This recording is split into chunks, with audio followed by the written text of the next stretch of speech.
안녕하세요 여러분, 동락석회 이현숙입니다. 무더운 여름 어떻게 보내고 계세요? 우리 아이들 방학을 해서 특강 가고 있나요? 학생들이 방학을 하면 굉장히 즐거워할 줄 알았는데 생각보다 선생님 방학을 해도 오전에 특강을 가야 되고요, 오후에 또 기존에 다니던 학원을 또 다녀서요 방학했는지 잘 모르겠어요 라고 말하는 학생들도 있고요. 겨울방학과 달리 여름방학은 짧아서 심하면 3주 안에 끝나더라고요. 그래서 학생들이 "방학인 거 잘 모르겠습니다." 라고 말하더라고요. 그래도 방학은 방학이죠. 이번에 8월 9일 날 한국사 검정시험 75회 시험이 치러집니다. 여러분 응시하셨나요? 제가 이번에 한국사와 관련된 시험 말씀드리고자 합니다. 그런 의미에서 오늘 여러분에게 소개해 드릴 책은 묵직한 한국사 검정 능력 시험 대비 책입니다. 짜잔! 네, 이 노란색만 보셔도 많은 분들이 벌써 아시던데 에듀윌입니다. 에듀윌 한국사 검정 시험. 여기 보시면 10회분 기출 500제는 기본 친구들이 보는 문제집이고요.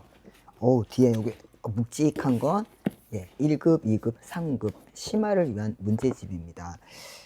자, 이 문제집 한국사 검정 시험을 보기 위해서는 한국사에 대한 기본 지식도 있어야 되지만 기출 문제에 대한 해석과 이해도 상당히 중요합니다.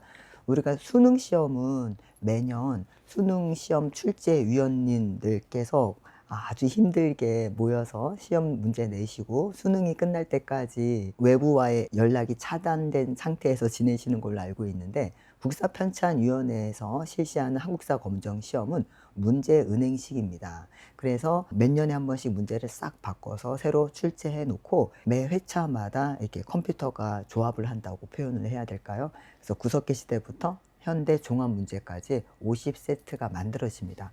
그러다 보니까 기출 문제를 꼼꼼하게 공부해 보면 문제가 요 시대에는 요런 문제가 많이 나오고 또 그 다음 시대에는 이런 스타일의 문제가 많이 나오는구나 하고 문제 유형, 스타일, 그리고 문제를 내는 핵심 목표를 파악할 수 있습니다. 한국사에 대한 지식을 어느 정도 가지고 있다면 반드시 한국사 검정시험 도전해 보셔야 되고요. 또 그렇게 도전을 해서 공부하는 과정에서 내가 어떤 시대에 강하고 어떤 시대에 약하구나, 또 역사를 바라보는 전체적인 흐름이 이렇구나, 또 문제는 이런 스타일, 이런 형태로 내는구나 라고 공부해 볼 수 있습니다. 말이 한국사지 사실 국어라고 보셔야 될 겁니다. 국어 시험도 역시 우리 말을 이해하고 핵심을 찾아가는 과정이니까요. 제가 이제 오늘 소개해 드릴 에듀윌은 너무나 유명해서 한국사 검정시험 준비하시는 학생들이라면 한 번쯤은 다 사보지 않으셨을까 싶습니다. 이 문제집의 특징은 기출 문제를 그대로 싣고 있고요. 가장 중요한 건 해설 부분입니다. 해설 부분이 얼마나 꼼꼼하게 해설되어 있느냐, 그래서 내가 얼마나 부족한 부분을 채울 수 있느냐가 가장 중요한데, 저는 학생들에게 이걸 공부할 때 반드시 문제를 풀 때는 내가 가지고 있는 모든 지식과 추론 능력, 그 다음에 주변의 정보, 자원을 충분히 끌어다가 최선을 다해서 왜 이게 답일까 생각해 보고 문제를 풀어보고, 그 다음에는 반드시 해설지를 꼼꼼하게 읽어보라고 합니다.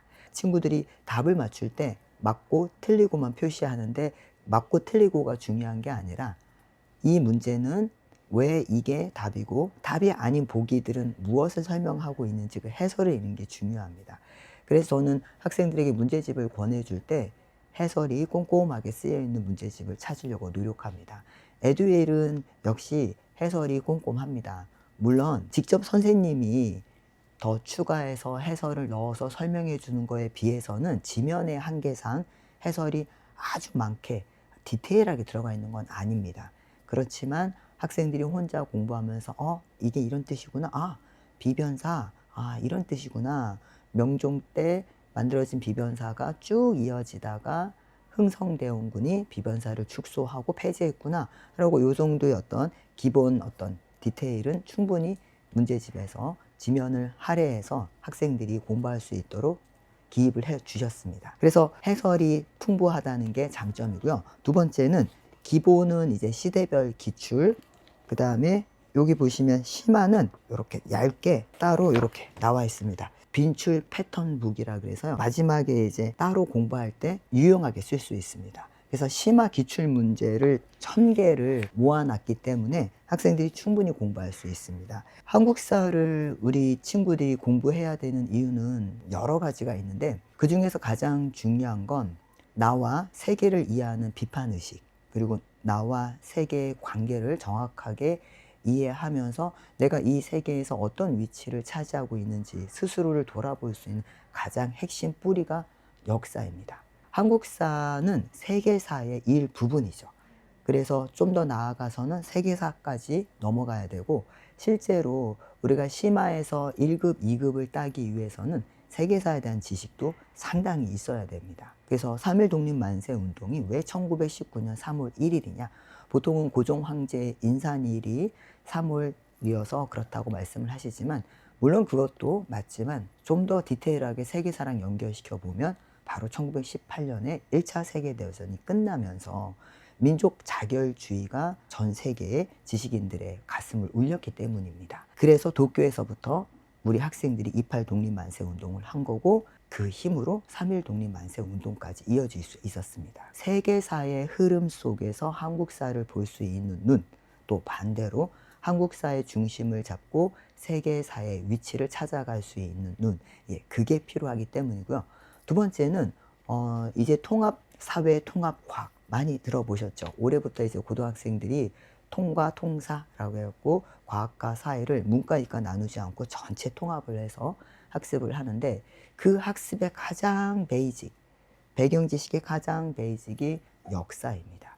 결국 인류가 지식을 쌓아온 과정이 역사고, 그게 우리 한반도에서 펼쳐졌다면 한국사, 세계적인 위치로 보면 세계사입니다. 그래서 역사에 대한 자기 관점, 지식 이런 걸 가지고 고등학교 들어가서 통합사회, 통합과학을 기초를 단단히 다지면서 공부할 수 있습니다. 역사 교육은 초등학교 저학년 때부터 조금씩 건국 신화부터 조금씩 쌓아 올라가서 4학년쯤에 충분히 기본 시험을 준비시킬 수 있습니다. 여러분이 댁에서도 우리 아이들 역사 시험 도전해 보는 거 저는 권해드립니다.